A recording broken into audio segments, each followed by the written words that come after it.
I'm Matt Douglas, saxophonist and multi-instrumentalist for the Mountain Goats. And how long have you been playing with the Mountain Goats, Matt Douglas? 10 years. 10 years, that's cool. So, they never used an inside producer before. What is going on? How did you wind up producing this record? Well, John, I knew that I knew that I could do it, and I wanted to do it, and so I threw my name into the ring, and the other guys in the band didn't shoot it down, which was great. All right, Matt, tell us about some of the other people playing music on this record. Oh man, so we have Nicole Lawrence plays pedal steel on a couple of songs, and Nicole was like so easy to work with and kind of knew exactly what we were looking for. Another kind of like driving force in a small but powerful way was our close friend and crew person, Ben Loughran, who I utilized him in the demo making process, sort of going from John's demos to like our fancy demos to the studio, and Ben helped shape some of the kind of ostinato moments that we used with synthesizers on the record, which is not totally new to the Mountain Goats, but we kind of did it in sort of a new way for us. We played along to the Bubblers. Armies of the Lord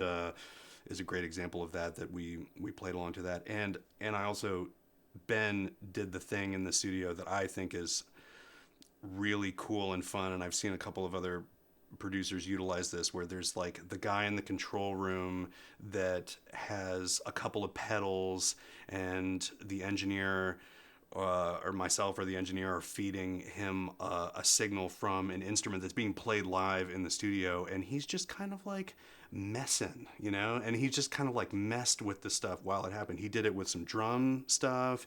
He did it with some I think with some guitar that JD played, and he did with some piano as well. And he was doing it live, but he was not in the room. He was in the control room, and I think almost all of that stuff was used on the record.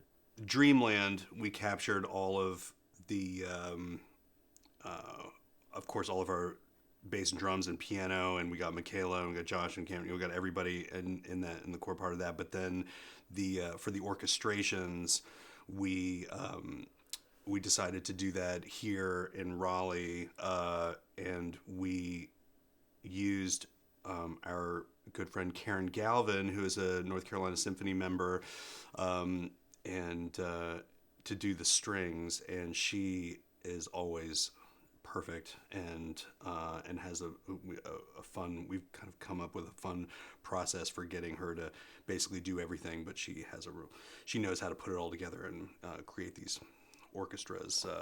And then another symphony member, Gabriel, plays French horn on the record as well, and I feel like that's a little bit of a childish desire of mine, or not desire, like connection to make between like, oh, if you're doing like musical orchestration, like there's gonna be a French horn that does the like French horn thing, like the thing. It's like, yeah. And so I was like, well, we have to have French horn on it, and so there's French horn on it, and it does exactly what I wanted it to do. So that was exciting to do, and also have some people from back home involved in it.